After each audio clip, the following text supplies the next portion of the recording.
Bismillahirrahmanirrahim. Assalamu alaikum and good morning to everyone. Waalaikum salam and good morning, Prof. Salam Ramadan for all those who are fasting. Okay, so how's everyone today? Okay.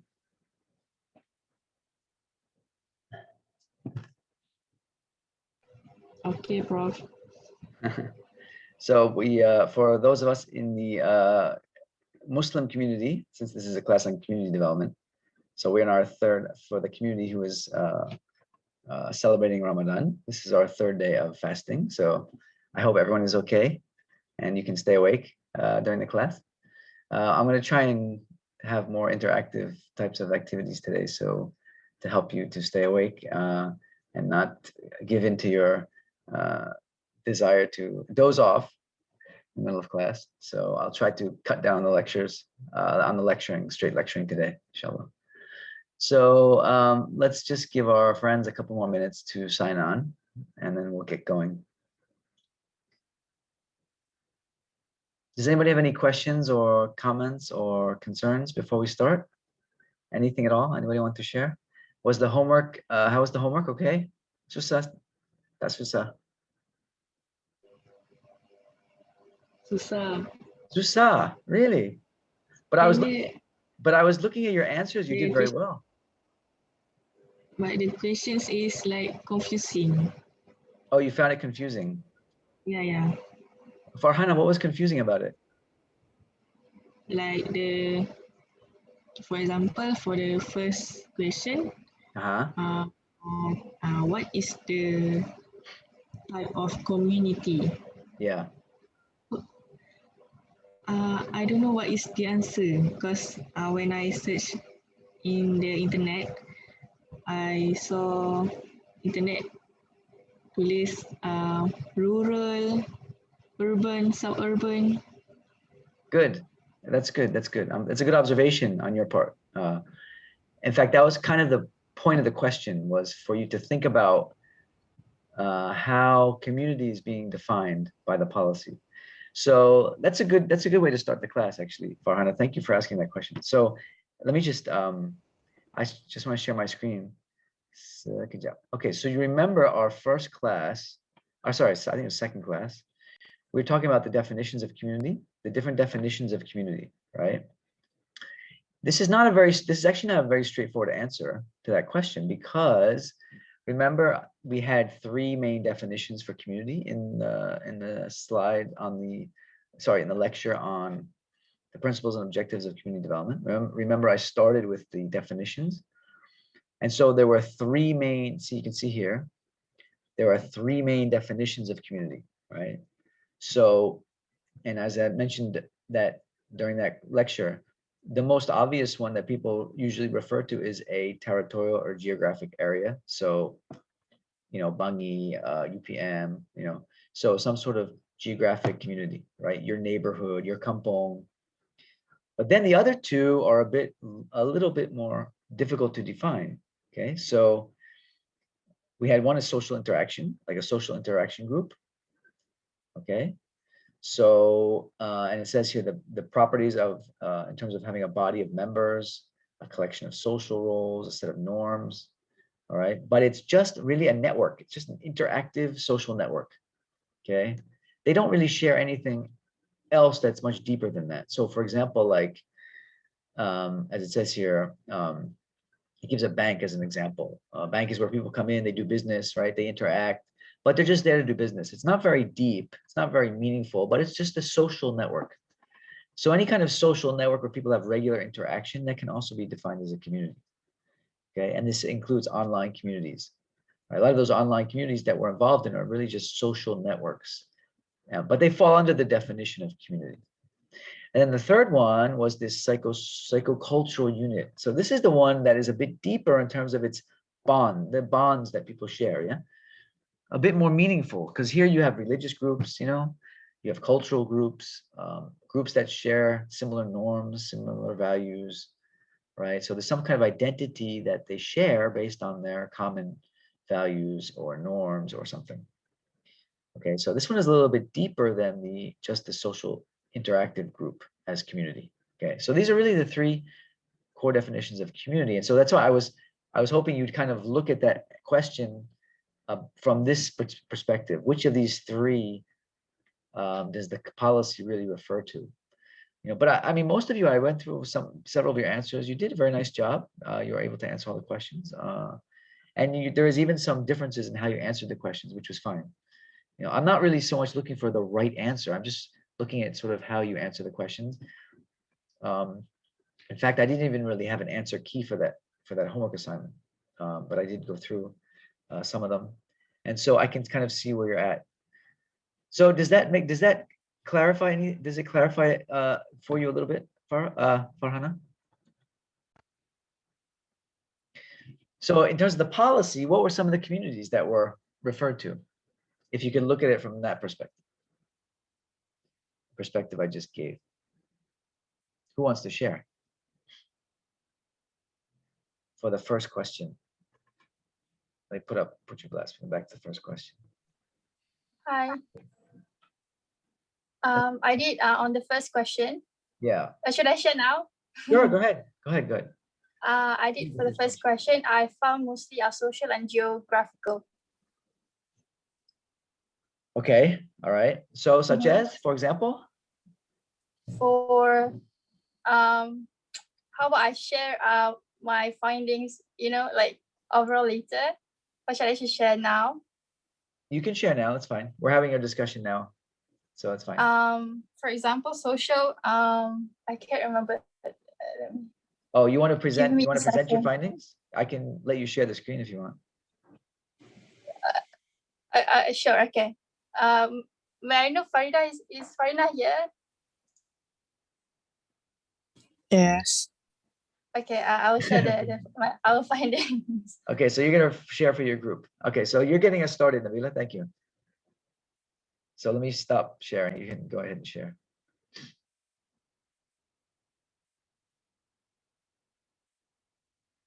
So sorry, back to Farhana. Farhana, is it clear now, or is it still confusing?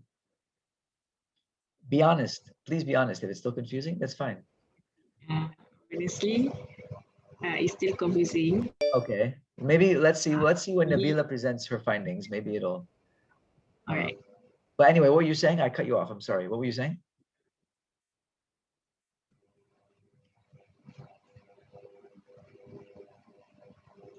Farhana, you want to say something? No. Oh, okay. Maybe lepas Nabila present, mungkin saya faham. All right. Can you see my screen? I can. Look at that. Wow. But I see two screens. Okay. Oh yeah. Oh, it's one screen. Okay. Here? No, yeah. Got it. Good. Okay. Hi, everyone. Farina and I will share our findings on the question that Dr. just gave us on 11th Malaysia Plan. Okay. This is the first question. The first question starting on page 18. In terms of the policies and strategies discussed in the plan, what are the different ways that communities are conceptualized and identify as many as you can, and what type of communities they represent? Okay, we divide it according to the slides, which are social, geographical, and psychosocial. But I couldn't find the psychosocial. It's not I couldn't find. I don't think there is any psychosocial community that is mentioned in the plan.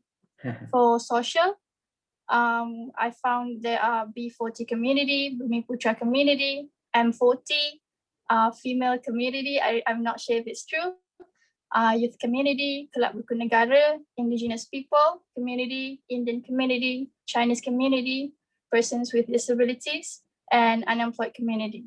For geographical, I found Anak Negeri Sabah community as well as Bumiputra Sarawak community.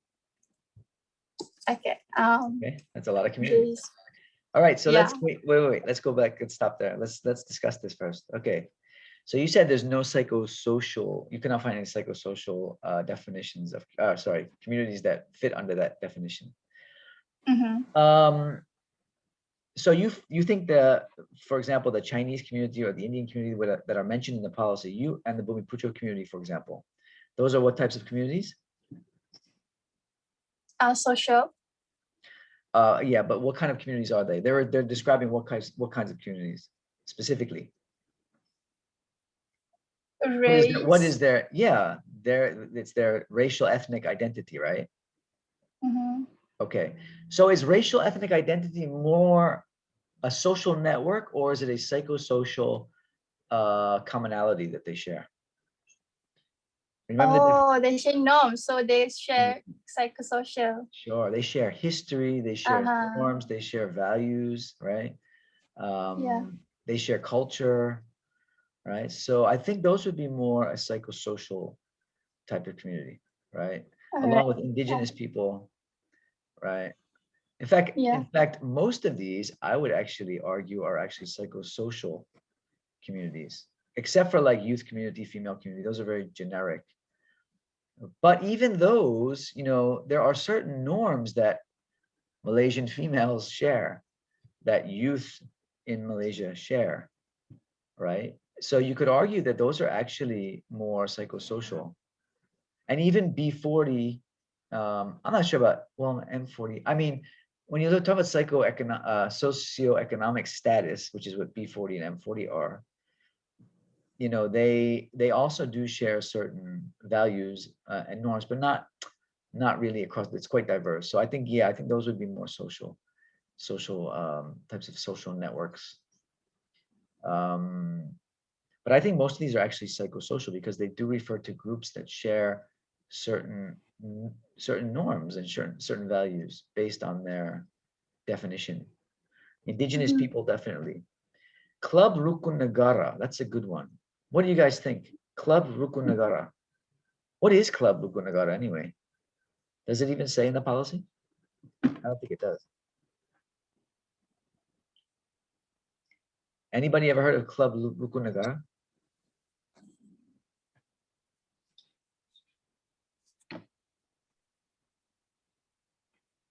No, no one's heard of it?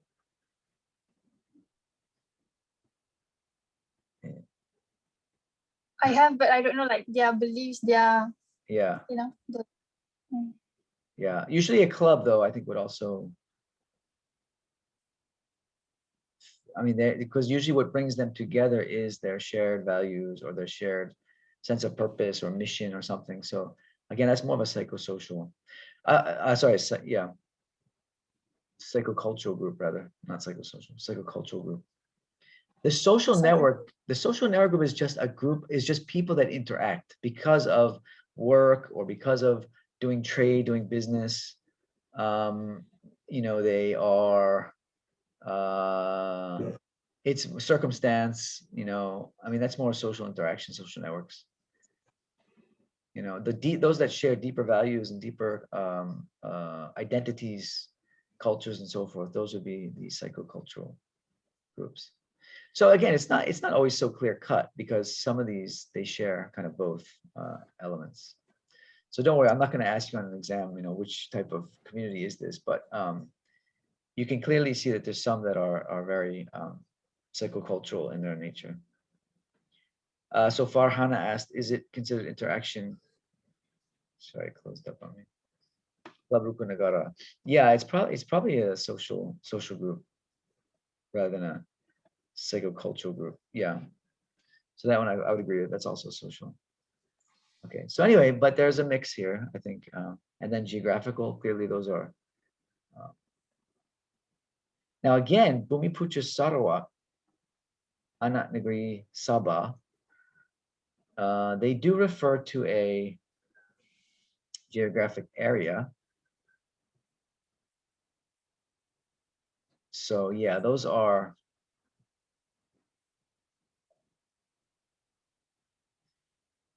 Doctor, can I mix the type of community?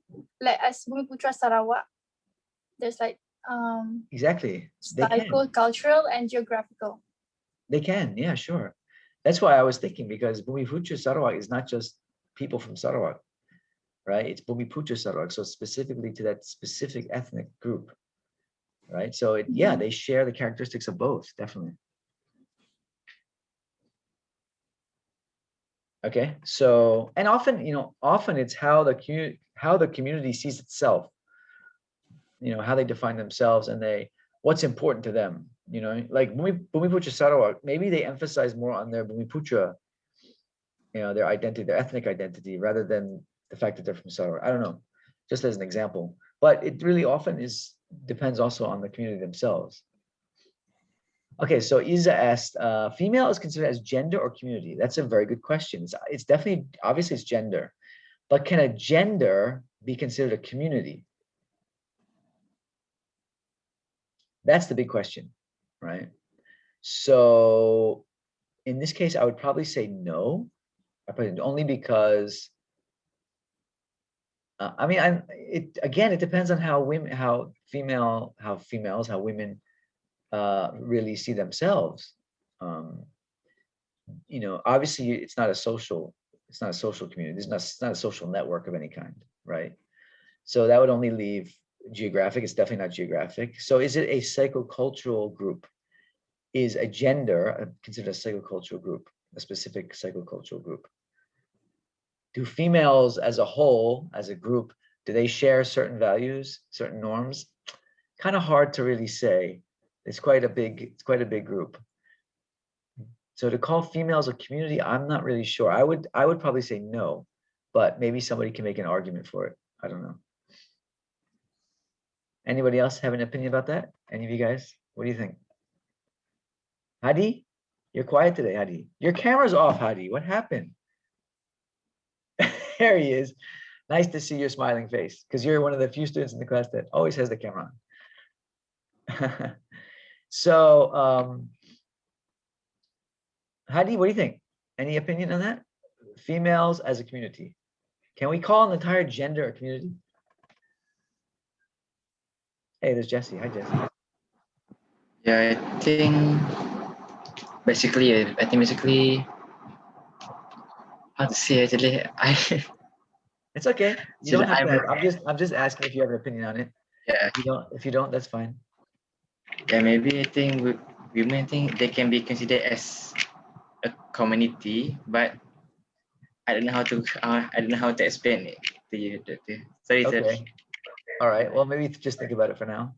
Anybody else? Any women in the class? Females in the class want to share? Do you feel like womanhood is a community?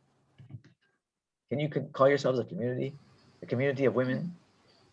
Prof, can I give my opinion on that? Of course. That's why I'm asking.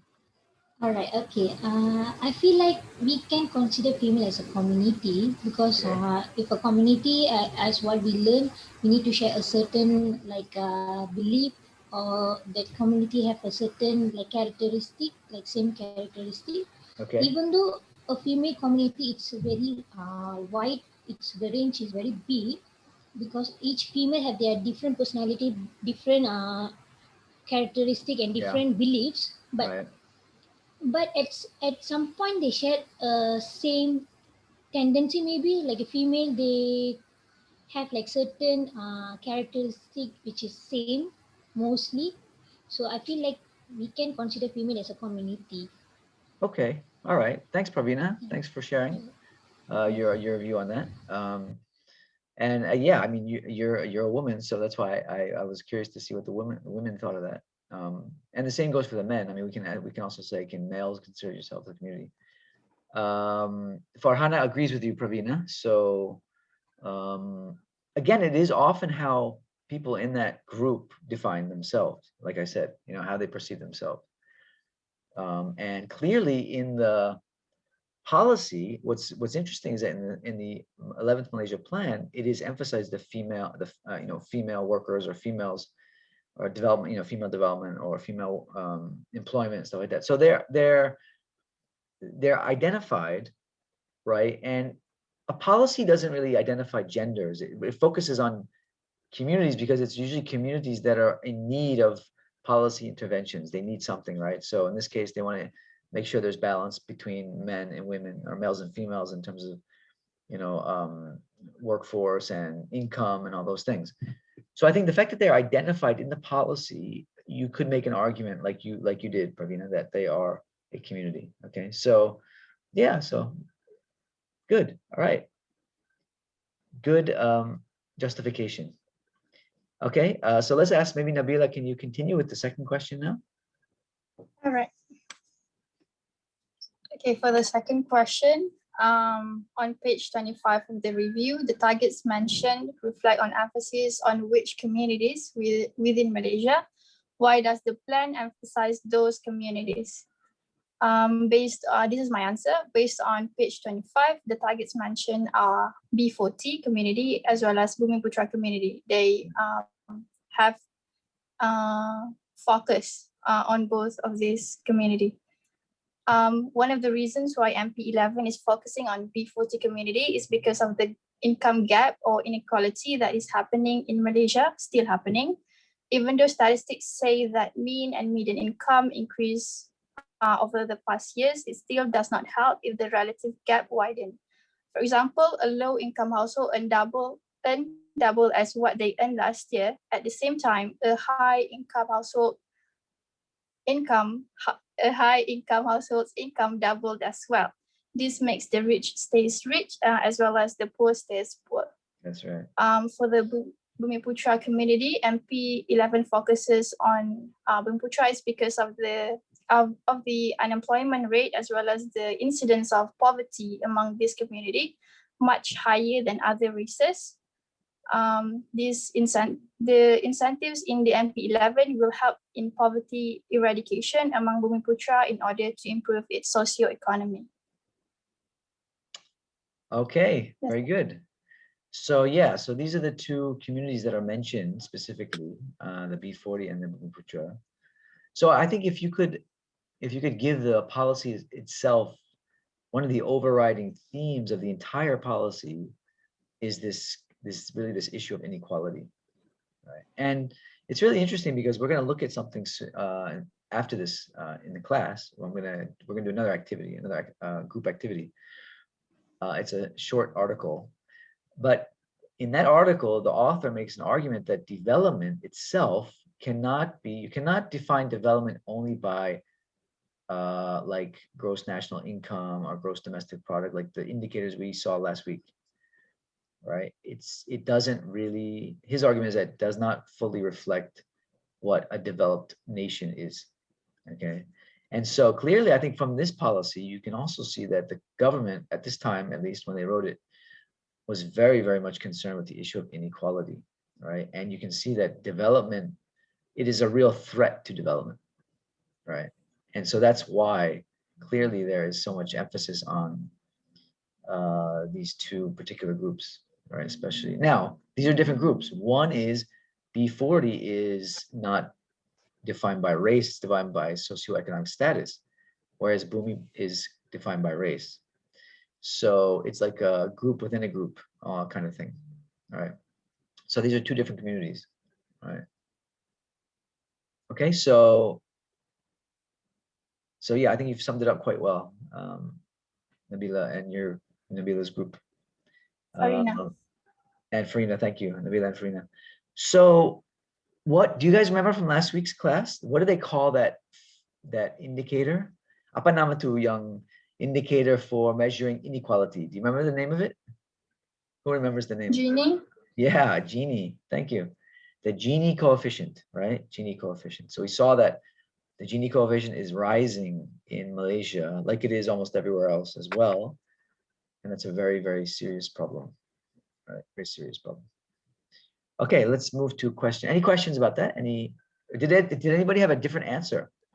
Any groups have a different answer than that? I think this one was pretty straightforward. No one have a different answer?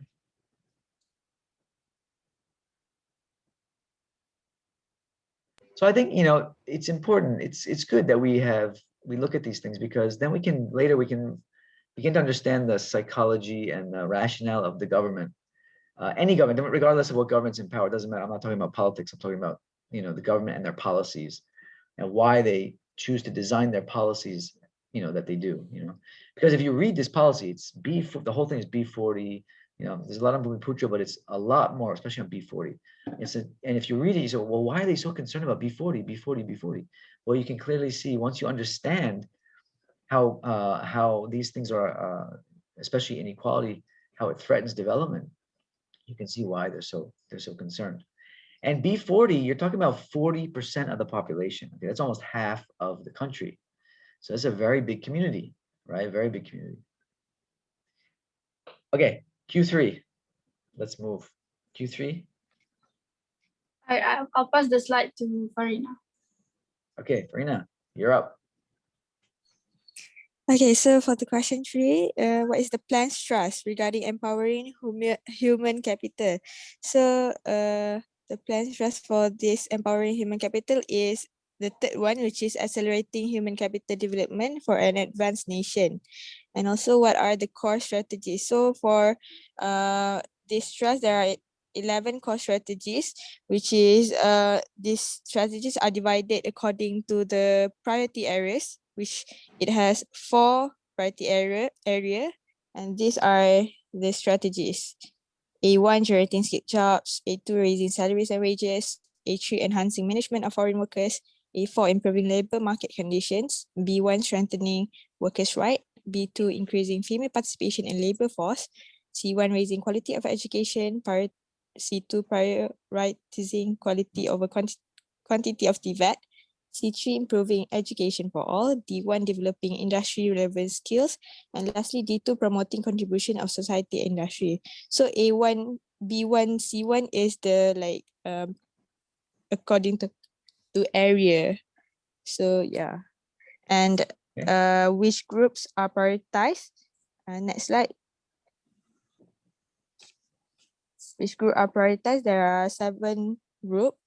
I don't know whether workforce is considered all groups or not, but these are the one that I found. Workforce, students, youth, graduates, also female, because they want to have more participation of female in the labor force. Public universities and TVET graduates. Public university, I also not very sure whether it's a group, prioritized group or not. Well, That's all.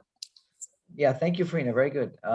Well, public universities, because I think of the emphasis they want to place on research, because research and development, R&D, is an important driver for economic development. And so I think that's one from the way I read the policy, that's one of the thrusts regarding public universities, has to do with research. Yes.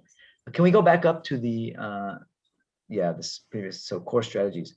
Okay, so HRD people. Which of these are HRD related strategies?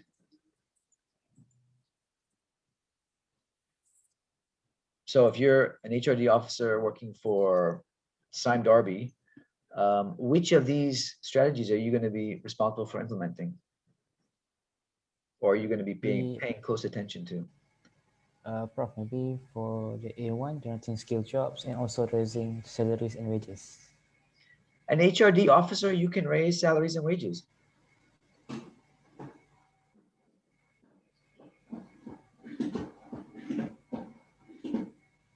Boleh. You have the power. Kuasa, boleh. I give you a raise. I like you. I give you a raise. Actually not giving a raise actually. Okay.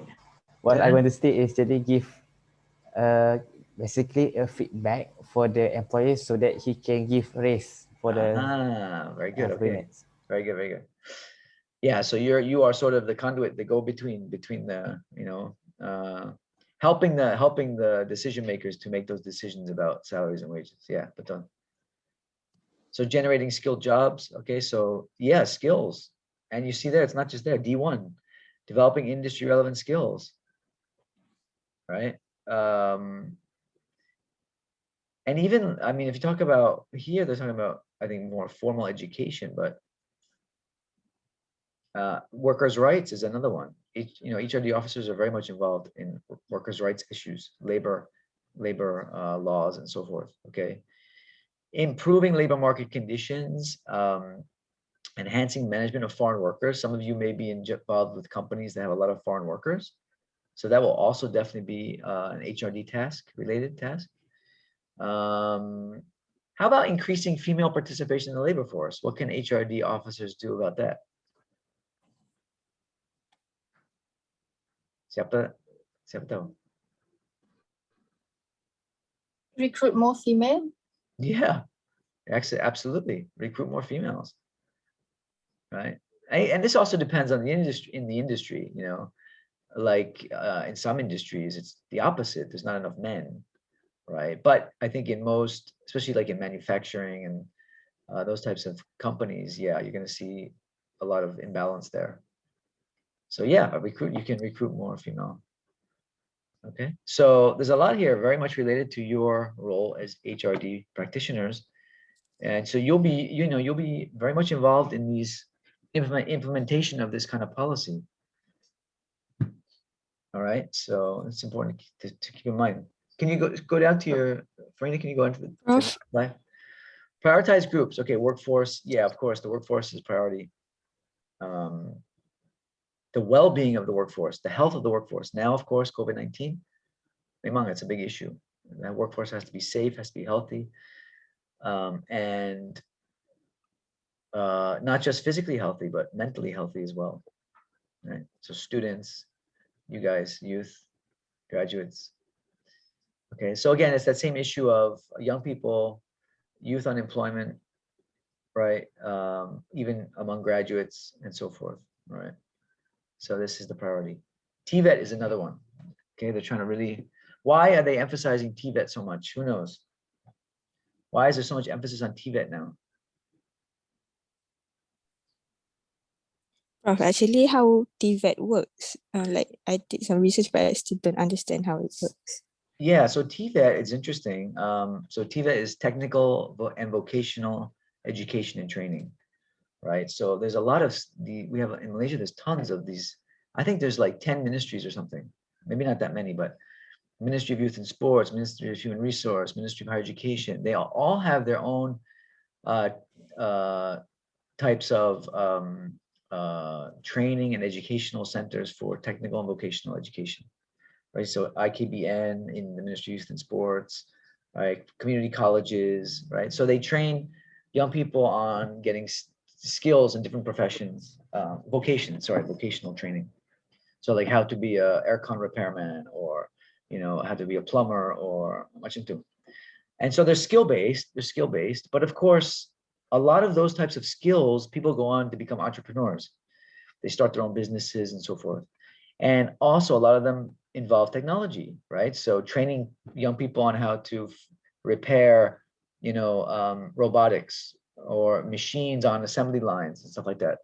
So they need to have this kind of knowledge so that they can service all the technological intensive industries, right? So all those industries that rely on all this technology, they need people to, service and maintain their equipment and everything like that. So that's what all these TVET graduates are going to do.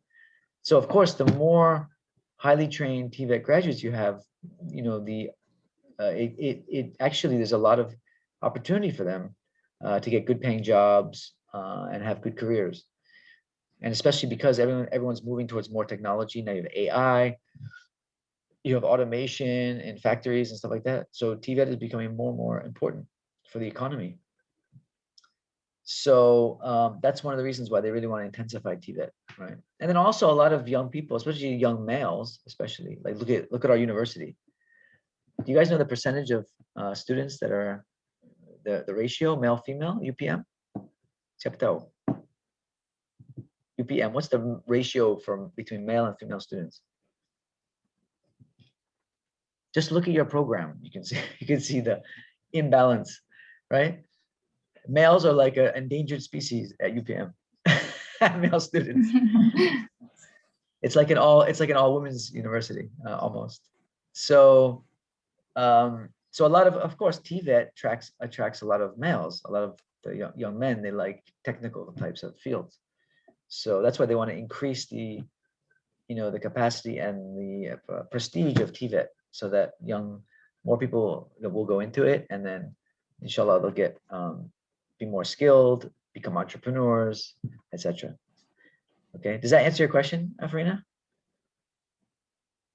Yes, so TVET is like vocational school Is it Yeah, considered vocational, TVET? technical. Yeah, that's why it's called technical and vocational. All Yep. right. Yep. So vocational is also things like, hairdressing, barber, all that. That's also vocational. Sewing, cooking, culinary schools, like culinary, that where they learn to cook, be chefs, and then they go and they work in those really expensive hotels and they make like 20,000 a month. So that's TVET actually, those culinary schools where they learn how to be chefs and cooks and stuff like that. That's all TVET. Right. So there's a big TVET influence on the hospitality, tourism industry, for example, right? All the hotels and the restaurants and stuff like that. They rely on TVET, a lot of TVET graduates. Okay, so it's a very important area for the economy and for the country's development, especially with the B40 young people, especially. All right, any questions, comments, more comments? No, okay. So do you guys feel like a prioritized group? Do you feel prioritized by the government's policy? That's actually a good question. Do you feel like you're being taken care of as a prioritized group in society? How would you answer that question? Students, you're on the list, so I'm asking. China. Yeah. Does Yes, the that's government correct. prioritize you guys? Adi? Yes, I think basically the government really prioritizes us as Yeah. the main group. Actually, why I said this because on how they on how they give support, give beneficial things to the student, like maybe give the opportunities for them to go for studies, Yeah. maybe get the scholarship. I think that's one way on how government can show that they prioritize the students. Right. Basically, yeah. Yeah, very true, very true. And in fact, now they're trying to really focus on like scholarship opportunities for B40 students, because one of the ways, and maybe some of you have experienced this firsthand in your own families, but one of the great ways of getting families out of poverty is through education, And I'm sure if you talk to many of your parents, maybe some of your parents were, it depends, generation, it has to do with the generation, what generation your parents are in, but like if some of your parents are younger parents that for their generation, some of them maybe have benefited from government policies like sending them overseas for university, or at least getting scholarship. They attended university and so on. And many of them, maybe they grew up very poor, and so forth. So education is called the great equalizer, right? It's one of the institutions that can really lift entire families and future generations out of poverty. Right? And that's been really proven. I mean, if you look at your history in Malaysia, it's phenomenal how that's happened over the past 50 years. Like my wife, she grew up very poor in Pahang, family of 7 kids, like many of you guys, I'm sure, family of 7 kids, but very poor. And because of education now, all her and her siblings, they've surpassed her parents in terms of their socioeconomic, progress, or whatever you call it. So education is the great equalizer. It's very important. So that's why this, prioritizing B40 for education is a really important initiative, I think. So, okay. Is that it, guys? Nabila, your group? Anything else to show? Oh, last There's question. another. Sorry. I forgot question 4. Okay. Okay, so for question 4, in your opinion, list the different ways that the plan strategies for strengthening economic growth can improve the well-being for B40 Malaysians. Okay, so under the strategies for strengthening economic growth, first is by developing an integrated transport system. It can help the B40 community to cut costs on their transport fees and have a better traveling experience with different transport modes despite the increase of the cost of living. Second is many of B40 comes from agriculture and construction sectors. Hence, by enhancing sectoral development, it can help these people to improve their life by having stable household income, as agriculture and construction sector have become one of the main investments for Malaysia's economic growth in these few years ahead. And lastly is by improving water services, the citizens, especially the B40 community, can have access to safe, adequate and affordable water supply, hygiene and sanitation without having to invest so much money to require sufficient clean water. That's all. Okay, excellent. Very good. So yeah, transportation is a very big issue for low income people, especially in terms of cost. And so we can see all the MRT still being built and all those, public transportation. So that's very important. Having good bus system. Transportation is one of the big costs and mobility is so important for B40 or lower socioeconomic people. They have to be mobile so that they can get, they can go where the economic opportunities are, right? So are there any Chinese students in the class from China? Any of our students here from China?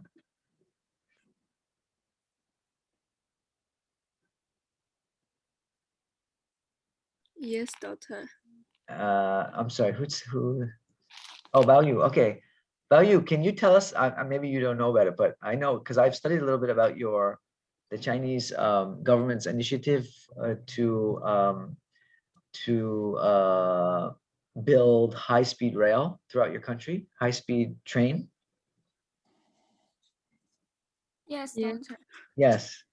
So that's a great example on a national level how, and because I read, maybe you guys can tell me if I'm right or not, or if I'm wrong or not, but I read that one of the reasons the government did that is so that workers from different regions could find work. For example, like if one region, if they're having economic problems, having high-speed rail will make it easy for them to travel to find work in other places. Is that right? Yes, it's right. Yeah, and I have not been there. I haven't experienced it, but they say it's very cheap too to use the high-speed rail. Yes, it's cheap.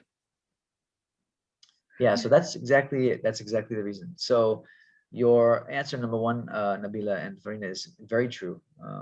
So China, if you want to, it's really interesting. They've created this nationwide system of high-speed trains, and it uses this maglev technology. Maglev. So the train, it's like 400 kilometers an hour. It's so fast.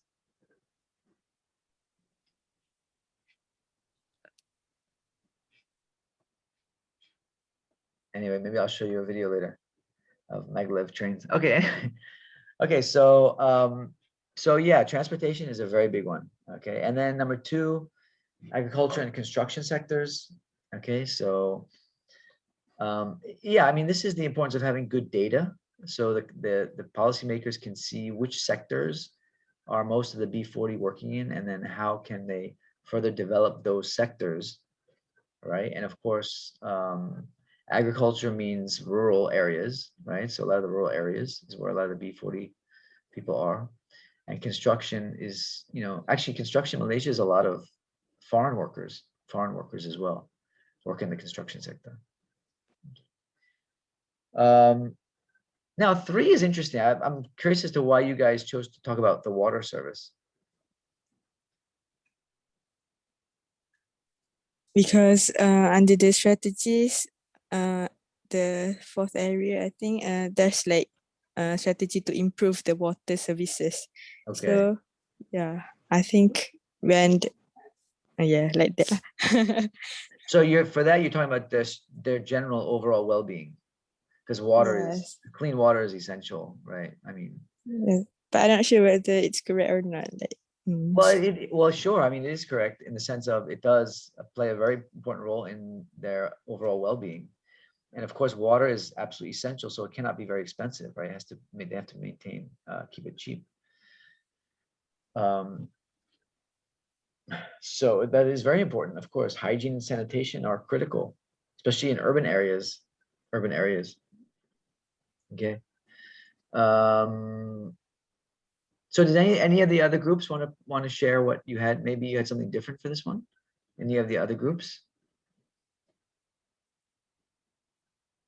Oh, you guys are stopped. Okay. Thank you very much, Nabila and Farina.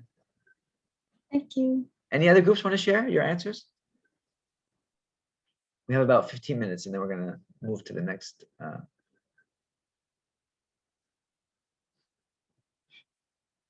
Who would like to present?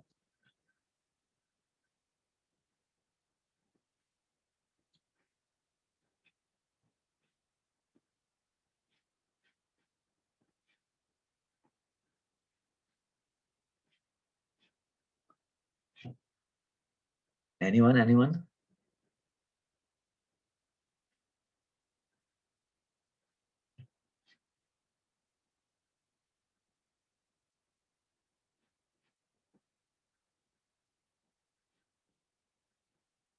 No one. Okay. Well, then I will I'll just take your assignments and I'll go through them. But like I said, the ones I went through, I found were quite good.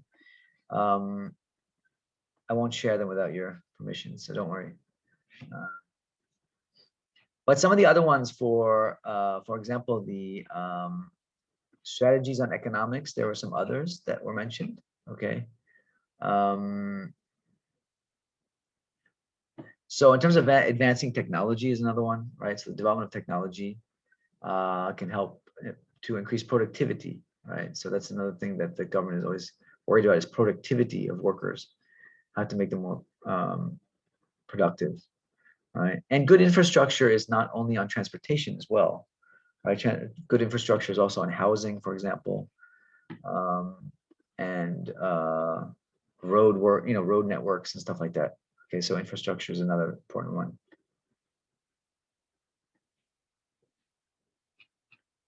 Just trying to see here. So there's a lot of push to do affordable housing programs, right? So they're always involved. The government is always trying to push more, because for like to live in KL or in the Klang Valley, it's so expensive to afford a house. So it really, and if you can't afford to buy a house, that means you don't have an important asset, because most people, most families, their goal is at least to own a house at some point in their life, and that's an important asset that they have that can then be used later for either to sell or to build up, and so it increases a family's wealth. But if they cannot afford to buy houses because it's too expensive, then they're renting their whole lives, it's very difficult for them to really build up any kind of personal wealth. So it's really important that they can afford houses. So that's why a lot of low-income programs for housing, like Prima, so that people can buy houses. This is another big initiative by the government, at least in the policy. Whether it actually comes to fruition is another issue. All right. Okay, so now what I'd like to do is, let's just switch to that was for week 4. So let's week 3. So let's go to week 4 now, this week.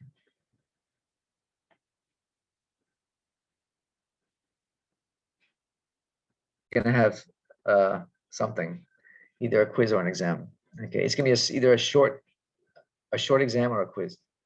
Okay, it won't be really a full exam, but so that will be in week 6. Okay, so that'll be in 2 weeks. Next week I'll give you a rundown on what you need to prepare for. Okay, and then the format and everything. I'll talk about that next week, inshallah. Okay, so now what I'd like you to do is, I want us to do a group activity, and I'm actually going to break you up into, using the breakout rooms, I'm going to break you up into small groups, about 6 groups.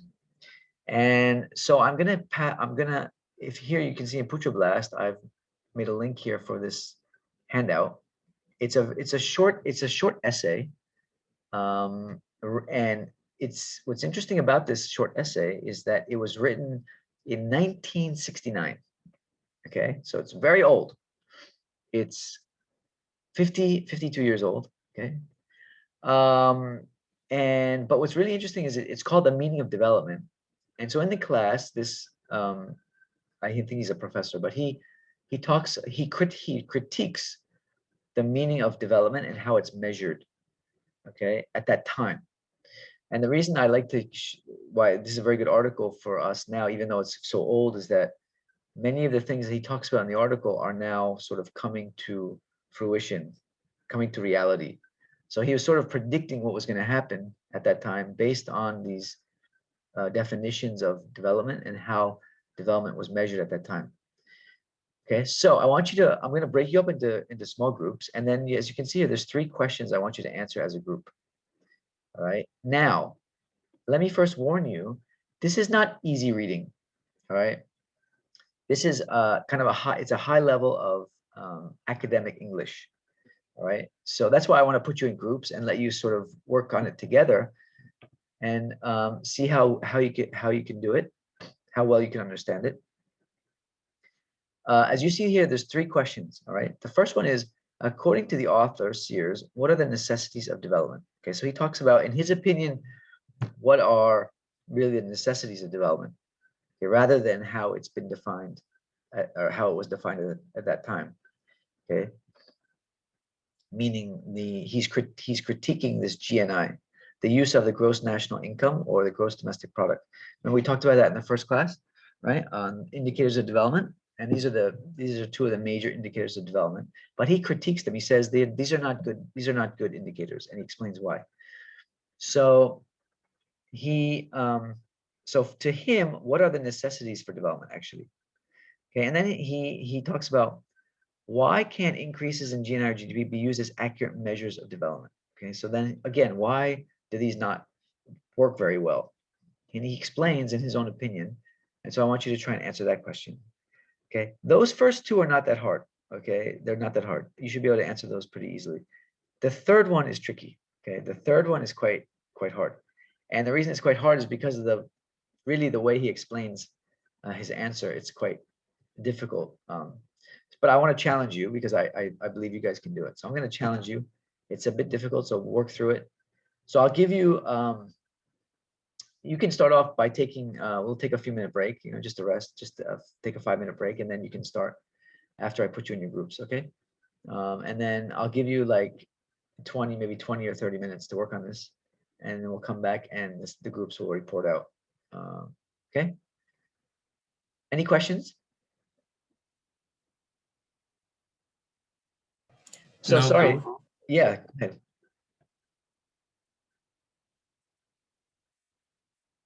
Hello?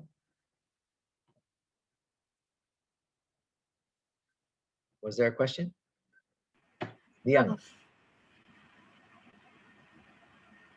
Should we prepare any documents? If you want, you can, but you don't have to. I mean, if you just want to do a quick PowerPoint or something, you can just write your answers on the PowerPoint, if you want to. Okay. Yeah. Si Young, did you have a question? No, doctor. So this third question here, according to the author, is it possible to make progress on all the necessary indicators of development? All right. In other words, does he feel it can be done or is it impossible? Try to give just one reason to support your answer. Okay. So that's a hard, I'm telling you right now, it's a hard question to answer. Do your best. Try, okay? Just try your best. All right. There's going to be like 6 or 7 of you in each group, so you can sort of put your heads together and really try and work and figure it out. Okay. All right. So I'm going to break you up. If there's no other questions, I'll break you up, and then I'll see you back here in a little while. How many people are there? 38. 6 groups. Okay, here we go.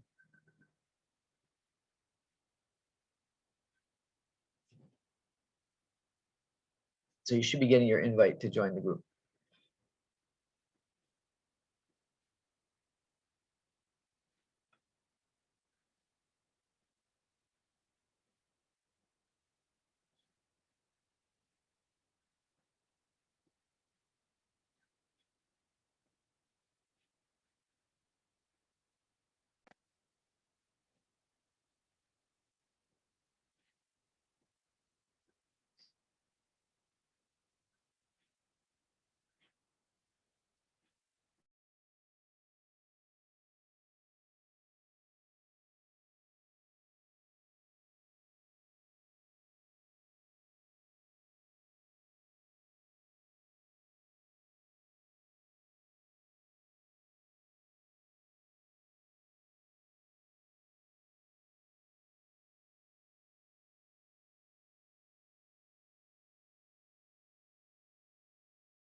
Are you guys okay? Everything all right? Anissa, Alia? I see you haven't joined your rooms. Who else? I'm sorry, Prof. Actually, you have assigned me to the room 4, but I cannot enter that room Oh, because my internet connection. oh, okay, okay, okay. Tak apa, tak apa.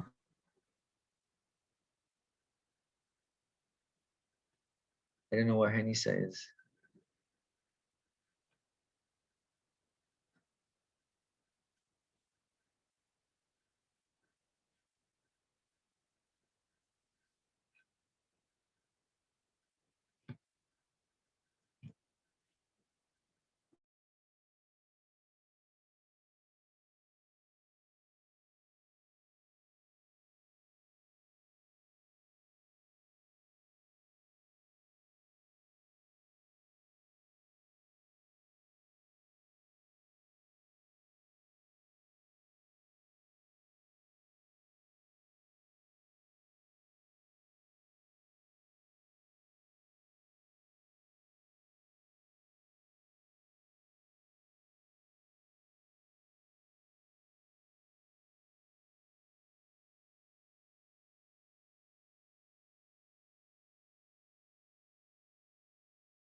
Okay, welcome back.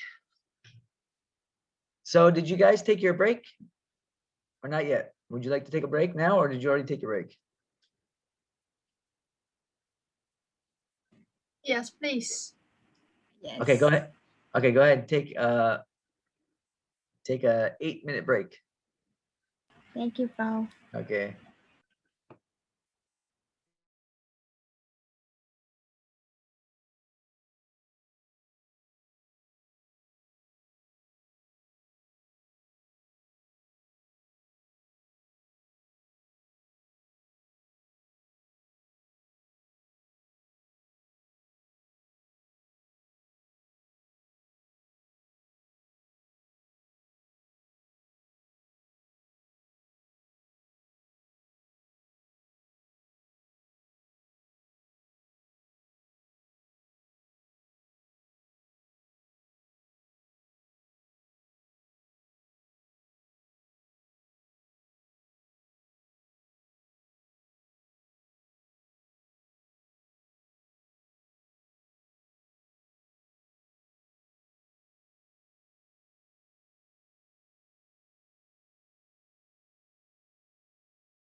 All right, can we get started? Bismillahirrahmanirrahim.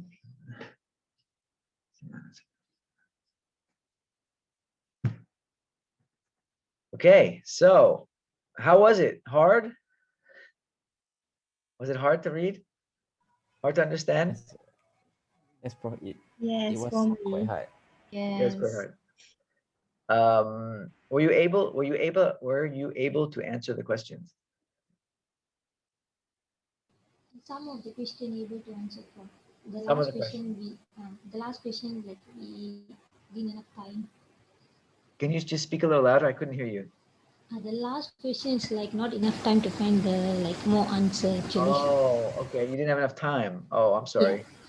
Yeah, the problem with Zoom is that I can, when you're in your breakout rooms, I can send you messages, but you can't send me messages. So I couldn't really tell whether I was just sending messages about the time, but I couldn't really tell if you had enough time. So I apologize for that. I should have given you more time probably. Anyway, well, the third one we won't worry so much about. Let's just see. Well, did any of the groups finish the third question? Get an answer for the third question? Any groups? Group 3. Cheryl, you finished group. You did get an answer for the third question. Yes. Oh, very good, very good. Okay.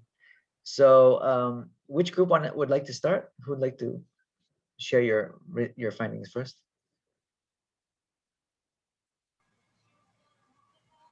Group 3, you want to go first since you have the answer to question 3? Can. Okay, go ahead. I will share my slide. Sure.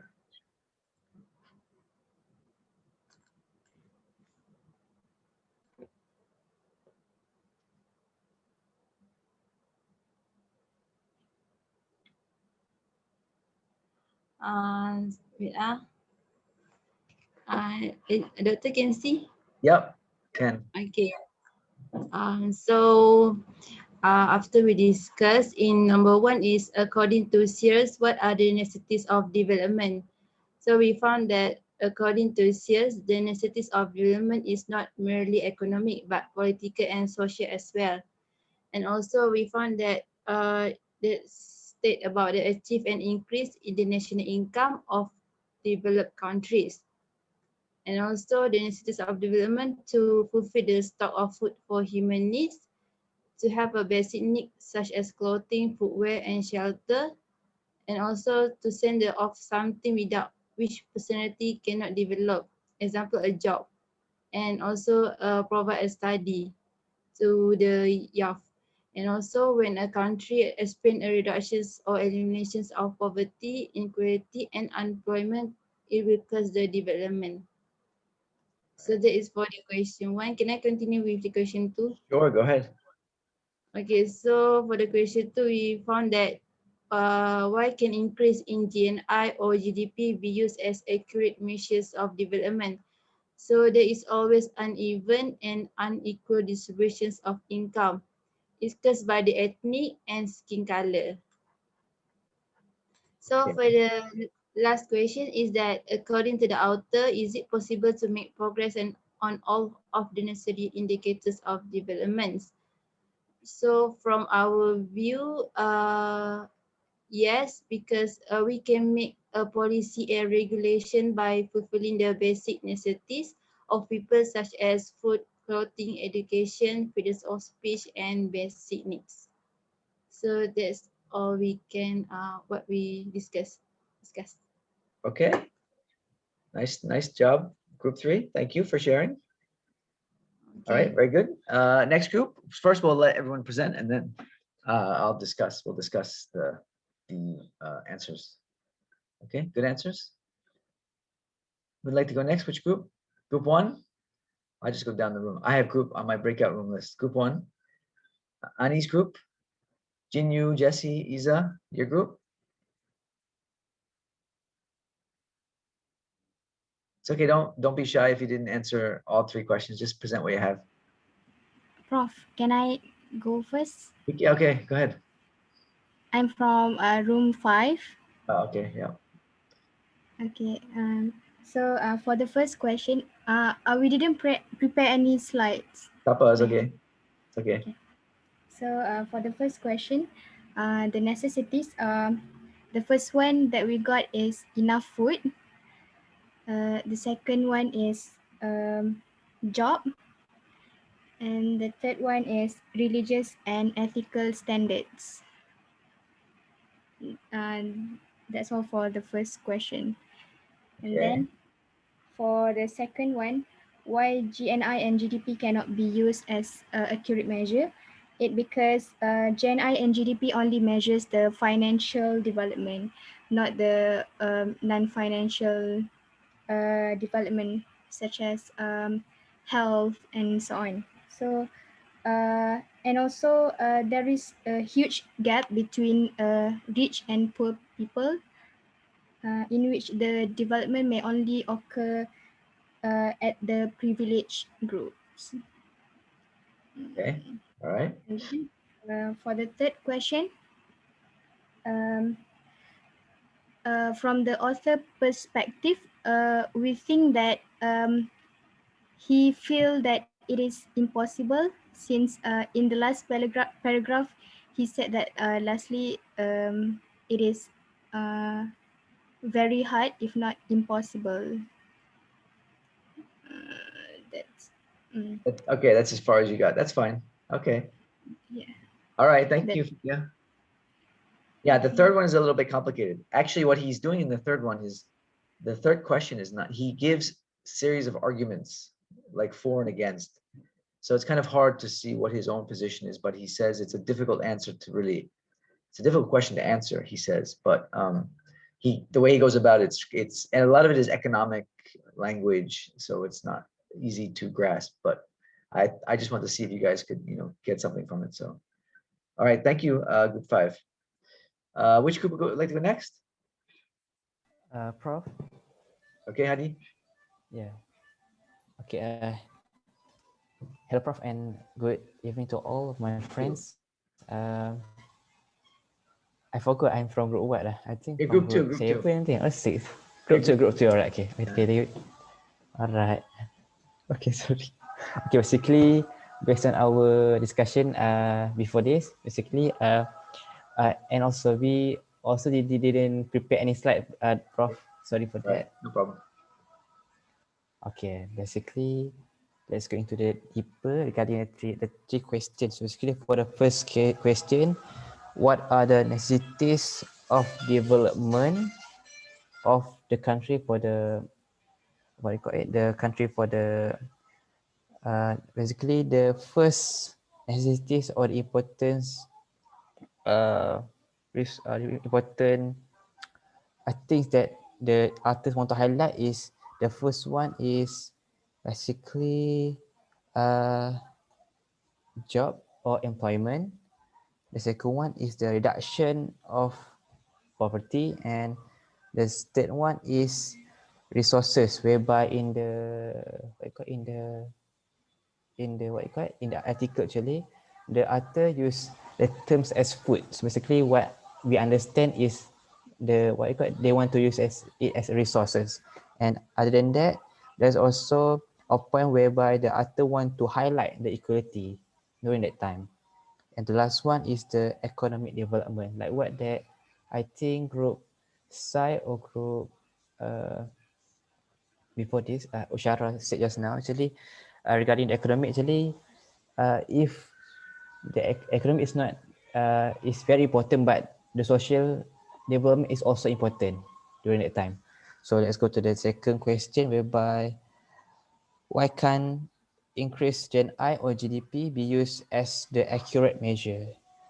So basically, after we discuss before this, we conclude that why actually the increase of Gen I and GDP cannot be measured, cannot be used as a measuring thing during that time. Basically, as we all know, actually both Gen I and GDP actually are not, actually do not include the social input or the natural capital asset, which it is one of the important factors of the development of a country, whereby where I say regarding the, what you call it, the natural capital asset, is basically the environment, basically environment, or basically the, what you call it, hutan simpan basically. I don't know how to say it, hutan simpan. Okay. So let's go for the third question, which by according to the author, is it possible to make progress on all the necessity indicators of development, or does he feel it can be done or it is impossible? From our discussion, actually, we find out that actually the author want to say it is possible actually, but it can be impossible if if the country cannot focus on how to handle the social problems. So if they can handle social problem neatly and they can handle it very nicely, maybe the uh, the necessary indicators of development can be used in the progress for the country. I think that's all from my point, Prof. Okay, thanks, Thank Hadi. you. Yeah, good answers, guys. Good answers. Thank you. Well done. Okay. Next group. So who's up? Group 1, Prof. Group 1. Okay, group 1. Okay. Oh, you got slides. Okay.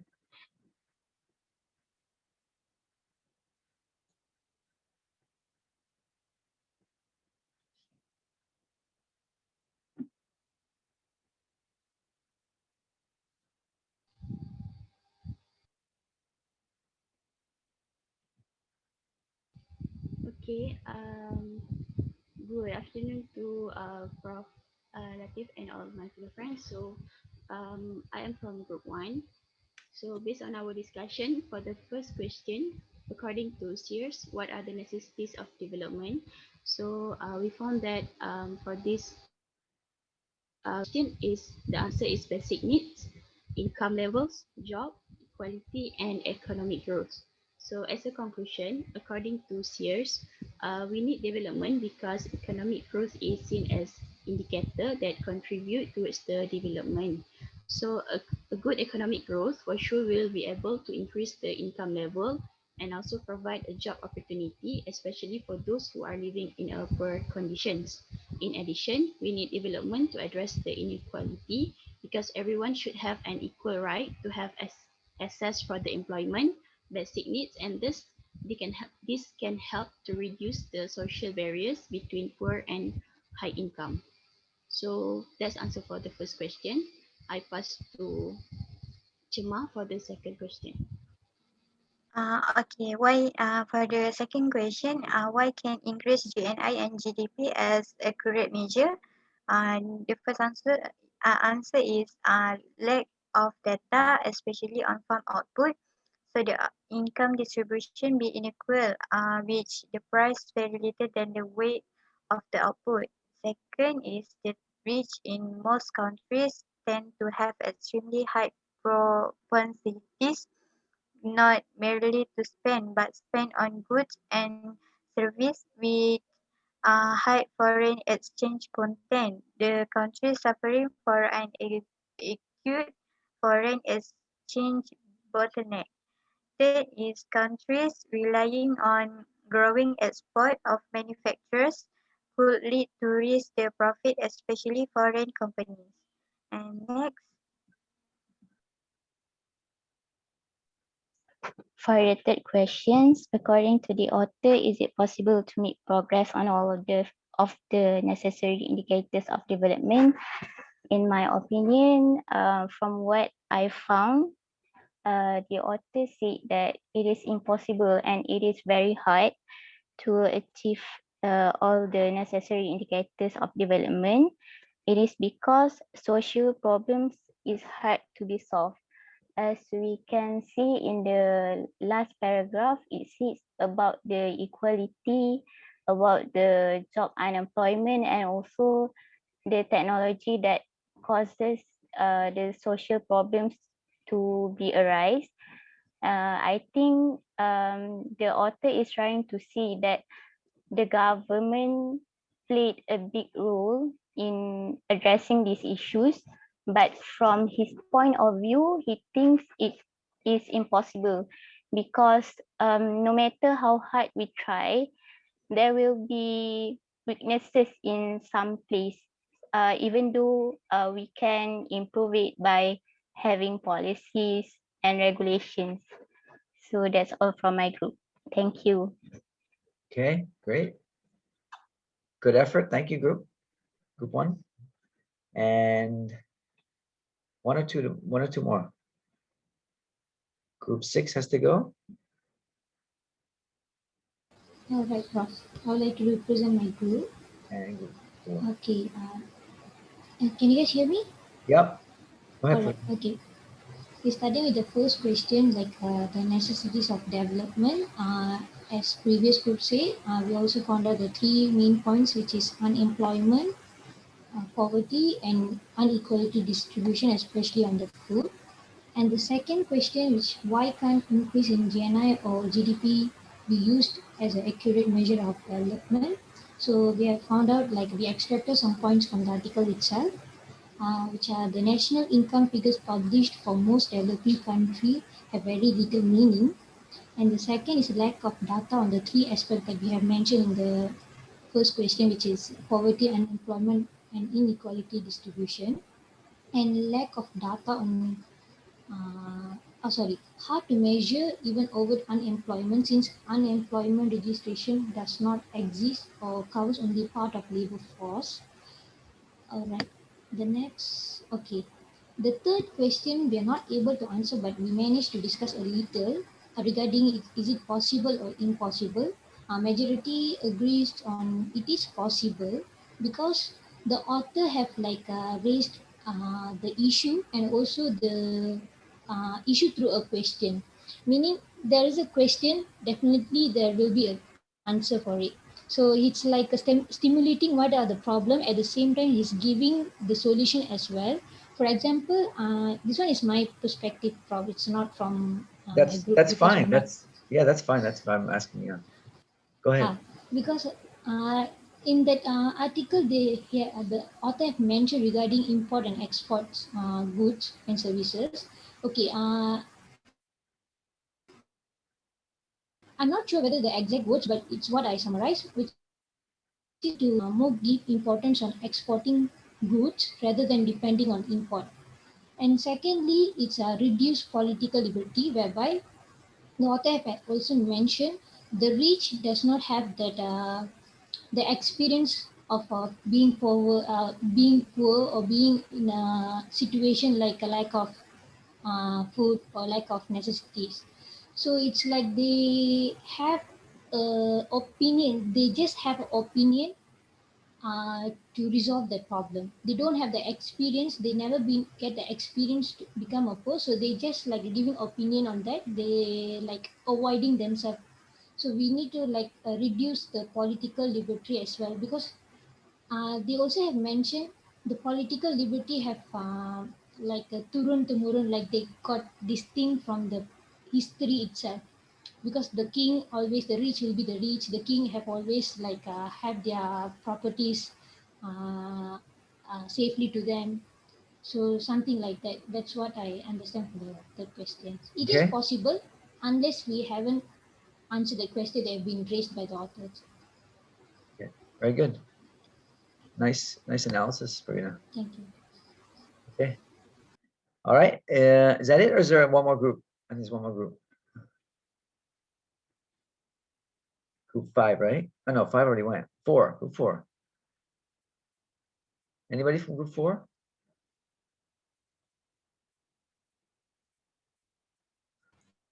Hi, Prof. Hi. I'm Jai. Okay, so I'm representing room 4.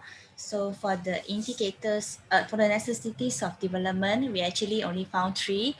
The first one is enough food, and then second one will be the jobs, and third is the equality. And for the second question is about why can't increase in GNI or GDP be used as accurate measures of development? So in our opinion, we think that GDP is only a measure of welfare and economic success. It doesn't take into account for the multidimensional nature of development or the inherent shortcomings of capitalism. So we think that GNI or GDP cannot be used as accurate measures of development, since it doesn't encompass other view.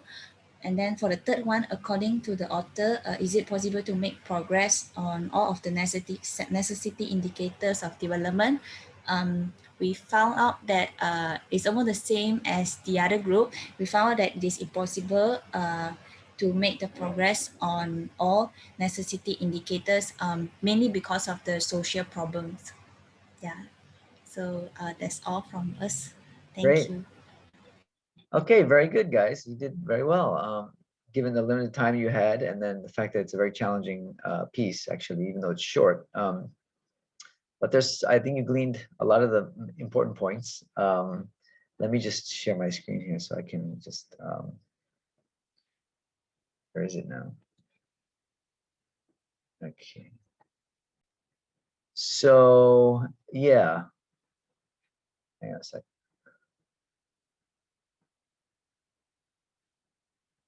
Okay, so very good. So the first thing is in relation to the question about the 3 indicators of development. So he's proposing basically that, and I don't know if it's because this is a little bit of a rivalry between Americans and British, but I don't know if it's in his language, in the way he writes, or if it's just the difficulty of the topic, but he's a little indirect in how he presents his points. Even though he's an excellent writer, but it's a little bit difficult to kind of ascertain some of the points he's trying to make clearly, at least from a first reading. You have to read it a few times and it becomes clearer. But in terms of the first question, he sort of sums it up actually here at the end of the first part. So if you can see my screen here, oh, I can't highlight this. Okay, so it's like here, if you can see that.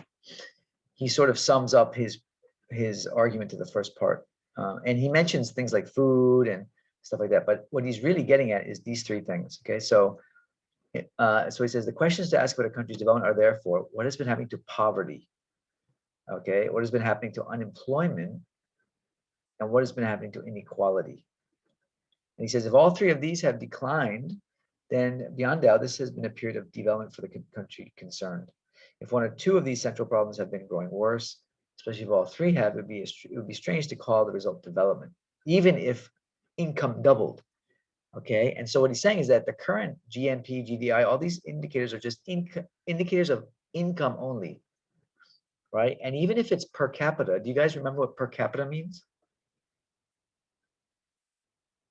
Who remembers what per capita means? Sorry? Per person. Yeah, per person. So what does that mean? That means it's an average, right? It's an average. So you can have a country that's vastly unequal, right? When you have a small percentage of very wealthy people, but the masses are poor.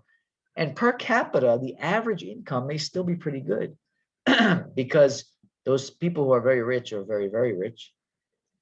And so they sort of make the per capita income look better than it really is. Okay, so what he's saying is that if per capita income, even if it looks pretty good, you may still have high levels of poverty, unemployment, and inequality. Okay, and so it's really hard to call a country developed if those 3 things are all persistent, if they're all quite high. So if the country is high in poverty, there's a lot of people that are not employed. And here he elaborates on employment, not just to mean jobs. That's what his point was about, being a student or being someone involved in music. So to him, employment is not just being in a job, but it's also just doing something productive, right? As having a productive role. So like you guys as students, you may not be working, but you're full-time students. So you're doing something productive. So that can also be considered as employment in terms of development, country's development. Okay, so that's these 3 are really what he's getting at and so the rest of the article is really about those 3 indicators, these indicators that he's proposing. And so the second question is related to the first, as many of you touched on, is that if you just look at income, you're not going to get a full picture of whether a country is developed or not because of these 3 things. Again, you still could have lots of poor people who cannot even afford food, right? You may have lots of people that are idle, they're not doing anything, they're not employed, they're not involved in meaningful activities, etc. And you may have very high inequality. So it's not a good indicator of development. And he's trying to emphasize the word development. And he gives a very good definition. Sorry, I just went back up. Here he says, oh, I need to erase these little guys here. Oops. So he gives this definition here. Development is inevitably a normative term, and we must ask ourselves what are the necessary conditions for a universally acceptable aim. The realization of the potential of human personality.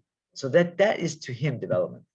It's not about just income, right? And so he sort of starts by saying that this idea of development has to be bigger than just economics. Okay? And so that's really where he's going with this. And then the rest of the article is really in defense or discussion on these three indicators, right? And then he says problems of measurement. So question 2, as you guys mentioned, it's limited. It doesn't look at development holistically. It just looks at economic income. And then he also talks about the difficulties in measuring it, right?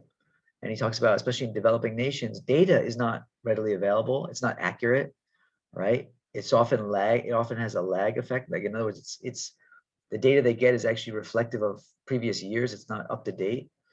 Okay, so he makes several points here about the lack of data on different important areas.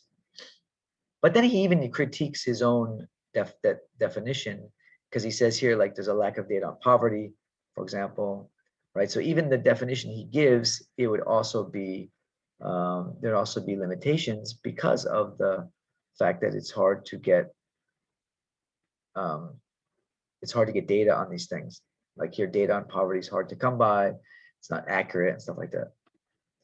Okay, so that's question 2. Now, question 3 is more complicated. Okay, and he gives a lot of examples here. What he's essentially trying to say, in my estimation, is that even though he agrees with most of you guys, he said, yes, it's possible, but difficult. And he gives a lot of the reasons why it's difficult. One is that the 3 indicators, if you think about inequality, poverty, and employment, a lot of countries, in other words, to increase employment, it means empowering the wealthy class to create jobs, right? But if you do that, so you're trying to address employment by empowering the wealthier classes of people, economically wealthier people, to create industry and business. By doing that, you're also expanding inequality, more or less, okay? Because those people are going to get richer. Everybody else, they may have a job, but they're going to probably fall behind them. Those. So sometimes these indicators work against each other, okay?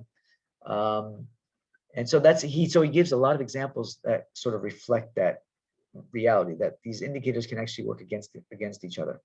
All right, so it is something that is possible, but it's difficult. And he's saying that there's been different countries have tried it in different ways. He gives the example of China. He gives the example of, what's the other example he gives? Other countries that are trying to, Cuba, and these are communist countries, they're trying to really make sure that there's equality, because that's the philosophy of communism, is that you have everybody's equal, everybody's the same. But then, of course, you have other problems. That creates other problems as well. All right. So he gives a lot of examples, and it's sort of hard sometimes to glean what he's trying to say through his examples. Okay, but he's really trying to highlight this fact that sometimes, as he says here, there's internal contradictions in the development process, right? And so there's social and political realities as well that come into play. Okay. So that's essentially what the third question is really getting at, is that it's difficult, although possible, because of the fact that they often work against each other. Okay. So inequality, you can address inequality, but then you may have, people who are job creators, they may leave. Like you said, they may go work somewhere else, right? And we see this in Malaysia, and that's why I want to relate this to Malaysia. It's very related because, for example, like there are people who don't like the Malaysian government's policies of affirmative action. For example, like the policies towards Bumiputra. There may be people in the country that don't like those policies. They don't find them fair. So because of that, they leave the country and they go work somewhere else, right? And that's exactly what he's saying here. He's saying that you can address equality by trying to create policies that specifically address equality. They tried to make things more equal by favoring one group over another, but that other group might then end up leaving the country, and they may be people that are good at creating jobs, right? So by addressing equality, then you're going to maybe affect employment, or maybe you'll affect poverty because of that. So he's saying this development process is a very fine balance, right? Very fine balance. Okay. And the issue of inequality is happening everywhere, right? So as we know, the rich have been getting richer. And the argument is always that, well, when rich people have money, they create jobs. They do business, they create industry, and they provide jobs for everybody else. That is a philosophy of economics that really comes from the West. It's neoliberalism. It's also known as trickle-down economics. So everybody at the top has the money, and it trickles down to everybody else. Okay, it's that kind of idea. All right, so trickle-down economics is another way of saying it. And so that's that mentality. But of course, that creates inequality, and we've seen this happen since the time that Sears published this. Over the past 50 years, we've seen inequality increase. Now, he was writing this in a time. Let me just give you an example. I don't know in Malaysia what was going on in the 1960s in terms of economics. But in the 1960s in the US, in the United States, for example, there was such a large middle class, I think similar to the way Malaysia was like in the 1980s and 90s. But there was such a big middle class in the US that a worker working in a factory in the United States in the 1960s, he was paid so well as a factory worker. He could own his own house. He could send his children to university. He could own a car, all on a factory salary. That's how much equality there was back in the 1960s. Now, go ahead 50, 60 years. Now look at, in the US, working in a factory you can barely afford a roof over your head. You can barely afford, your monthly expenses, right? So the purchasing power of people has really decreased.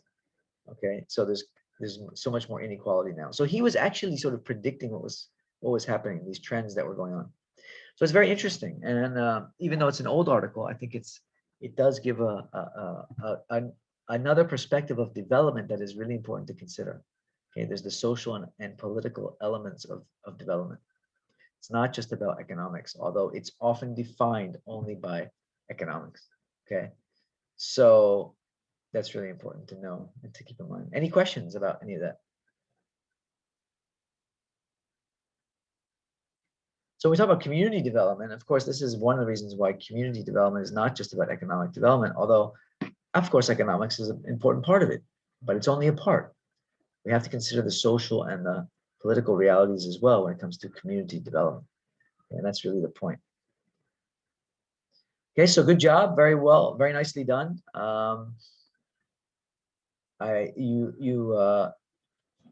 You actually gleaned more out of that last question than I thought you would, given the time constraints. So congratulations. Okay, so I think we're just gonna stop there for today. Are there any closing questions? Comments?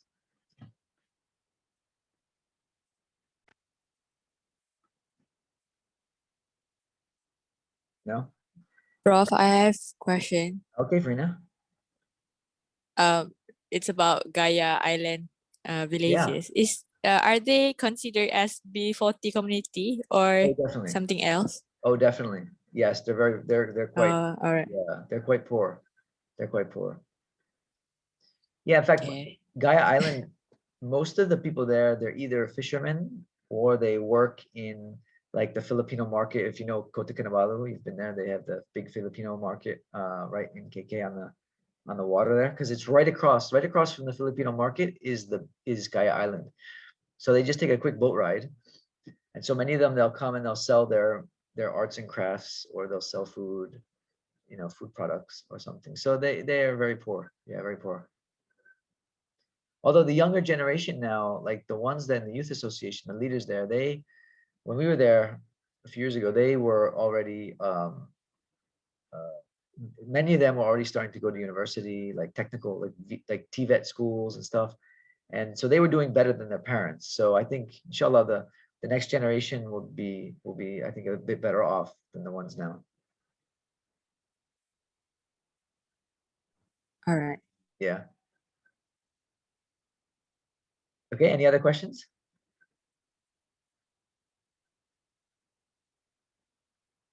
Okay, so I didn't get to the, I have to finish up the lecture next week on the 5th Malaysia plan. And then that'll be it for the lectures before the quiz, okay? And then, so next week I'll inform you about the quiz and what's gonna be on it and what you should prepare, okay?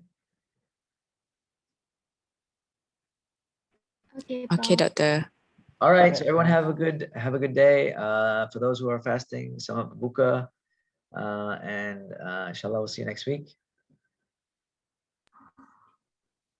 Thank Selamat you. berbuka too. Thank you, Terima kasih. Prof. Okay. Thank you, Prof. And All right. happy fasting to Prof. Assalamualaikum. Okay. Salam. Thank you. Salam.